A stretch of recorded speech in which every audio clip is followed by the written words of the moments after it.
Hello everyone. आज हम बात करने जा रहे हैं कि how to approach towards any exam. किसी भी एग्जाम की प्रिपरेशन के लिए हमें कैसे अप्रोच करना है उस पर्टिकुलर एग्जाम के लिए, जिससे कि हम उसे कंकर कर सकें, हम आराम से उसे कर सकें handle। तो सबसे पहले बात आती है कि target any particular exam only one at a time. मतलब मेरे कहने का ये है कि आप जिस भी एग्जाम को क्रैक करना चाह रहे हैं उस पर्टिकुलर एग्जाम को आप सिलेक्ट कीजिए। ठीक है, मुझे ये वाला एग्जाम निकालना है, एक टाइम में मैं इसी का 100% इसी चीज को दूंगा और मैं इस पेपर को निकाल लूंगा। Then after get a printout of your syllabus and read carefully and understand it। सबसे पहले हमें उस एग्जाम को समझना है, मेरा इसमें सिलेबस क्या है। मोस्ट ऑफ बच्चों के पास, मैं ये बोलूँगा 30 to 40% बच्चे सिलेबस ही प्रिंट आउट नहीं करवाते। मोबाइल है उनके पास, उसी में देख लिया, टैबलेट या पीसी में देख लिया, कई चीज़ें वो मिस कर जाते। इवन आपको याद होना चाहिए आपका सिलेबस, कोई चीज़ कहीं पे मिलती है आपको याद हो कि ये चीज़ मेरे सिलेबस में है कि नहीं है, किस सब्जेक्ट के अंदर है। तो ये भी मोस्ट पार्ट होता है। इसके बाद बात हम करते हैं start preparation from your weak subject. जो आपका सबसे वीक सब्जेक्ट हो, चाहे कोई भी आप प्रिपरेशन कर रहे हो, चाहे सिविल की हो, नॉन सिविल हो, एसएस, कुछ भी, जो भी आपको लगता है ये मेरे वीक टॉपिक्स है, वीक सब्जेक्ट्स है, उन्हीं से आप स्टार्ट करिए। क्योंकि जब आप उनसे स्टार्ट करेंगे तो लास्ट लास्ट तक आपका वो कमांड बन चुका होगा उन सब्जेक्ट में। और जो इजी हैं, जो आपको आते हैं, आपको लगता है मुझे आसानी से आ जाएंगे, वो बाद में भी हो जाएंगे, ऐसी कोई दिक्कत नहीं है उसमें। Then read only single subject regularly. Most of बच्चों के साथ क्या होता, वो एक सब्जेक्ट आज पढ़ेंगे, उनको कुछ समझ में आया नहीं आया, एक दो टॉपिक उन्होंने किए, इसके बाद वो फिर दूसरा सब्जेक्ट उठा लिया, अब ये भूल गए।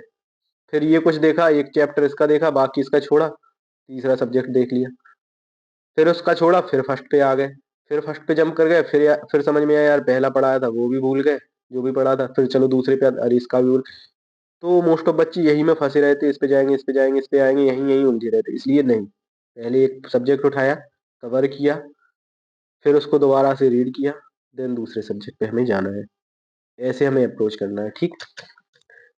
फिर उसके बाद जब ऐसे ऐसे करके आप जब अपने, जैसे मान लो 3 सब्जेक्ट हैं, तो पहले पहला किया, फिर दूसरा किया, फिर तीसरा किया, फिर पहला किया, फिर दूसरा किया, फिर तीन, ऐसे ऐसे जब आप 2 रीडिंग कर लेंगे, आपको सिर्फ पहले रीडिंग करनी है, कोई चीज मतलब ऐसे लर्न नहीं करनी है, पहले आपको सिर्फ रीडिंग करनी है, पहले चीजों को समझना है, बाद में याद करेंगे, पहले अपन को समझना है। तो पहले 1 से 2 रीडिंग अच्छे से कर लेनी है।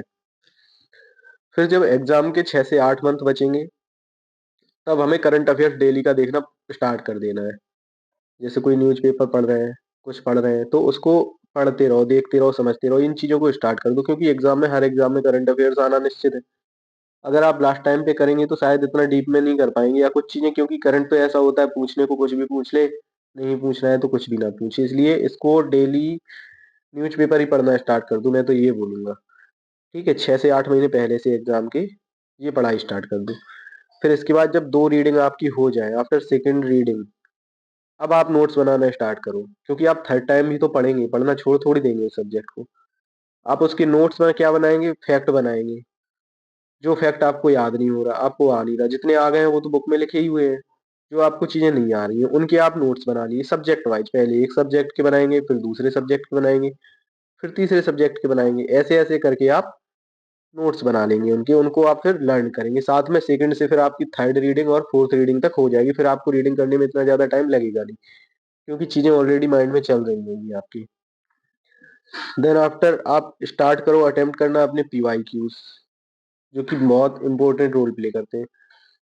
कैसे, 2 घंटे के लिए आप एक पीवाई क्यू कोई सेट निकाल लिया, किसी ईयर का पेपर हुआ होगा, उसको आप करने बैठ गए। एंड आइडेंटिफाई योर वीकनेस या वीक टॉपिक्स,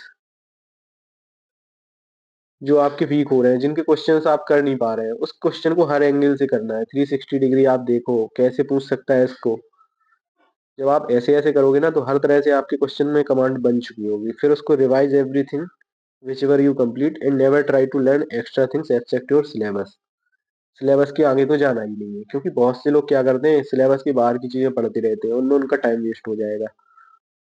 इसलिए आपको सिलेबस पे ही रहना है, सिलेबस को ही देखते रहना है, सिलेबस आपको लर्न होना चाहिए, अच्छे से लर्न होना चाहिए, तभी आप चीजों को आइडेंटिफाई कर सकते हैं। ये चीज मेरे सिलेबस में, आप अगर पीवाईक्यू करने को बैठे, अगर कोई चीज आपको मिली, अच्छा ये मेरे सिलेबस से, अच्छा ये करंट अफेयर से आया है, अच्छा जी उस जगह से दे दिया, उस टॉपिक से दे दिया, ऐसे करके दे दिया, ये चीज़ ना जब दिमाग में चलेगी ना, तो चीज़ें बड़े आराम से सेटल होती जाएँगी दिमाग में, दिक्कत नहीं होगी।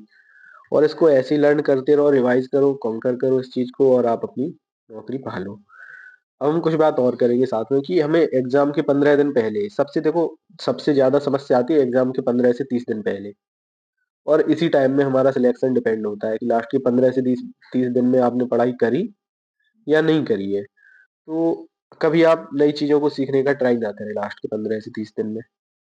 क्योंकि आपने सोचा अच्छा ये चीज़ सब लोग पढ़ रहे हैं, ये चीज़ मैंने नहीं करी। अगर आप उस चीज़ को पढ़ने में मतलब लग गए, तो फिर आप पुरानी चीज़ें भूल जाओगे। एग्ज़ाम टाइम में यही चीज़ें दिमाग में चलेंगी जो आपने लास्ट टाइम में पढ़ी हैं और अगर कोई नई चीज़ कर ली ना, तो पुरानी चीज़ें दिमाग में नहीं आएँगी, एग्ज़ाम नई चीज़ें ही आएँगी। प्रैक्टिस करो पीवाईक्यूज़ का as much as you can. जितना भी आप कर सकते हैं पिछले सालों के क्वेश्चन लगाओ, क्योंकि जब आप 8-10 महीने से पहले पढ़ रहे हैं, तो आपकी तो तैयारी हो ही चुकी है उस एग्ज़ाम में।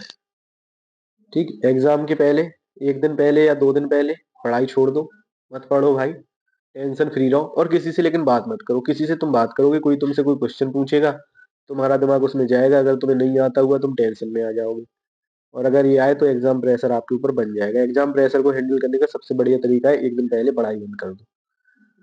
नो एनी टॉक मैंने लिखा भी है, no any talk to anyone related to exam. Exam से रिलेटेड कोई बात किसी से मत करो।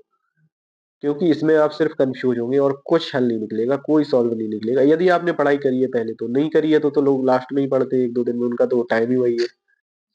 ठीक? जब आप एग्ज़ाम रूम में बैठें, तो अपनी बेंच पे बैठें, एक गहरी साँस लें और खुद को कमांड करें कि देखो भाई एग्ज़ाम है, आराम से देना है, चीज़ें आएँगी, पढ़ा हुआ भी आएगा, बिना पढ़े हुए भी क्वेश्चन आएँगे, बट उनको हैंडल तो करना है ना। अगर उनको देख के ही घबरा गए ना तो फिर कैसे हम एग्ज़ाम देंगे? तब तो बहुत समस्या हो जाएगी ना। आराम से पढ़ो और इसको जीत लो भाई। All the best everyone. Thank you everyone, thank you.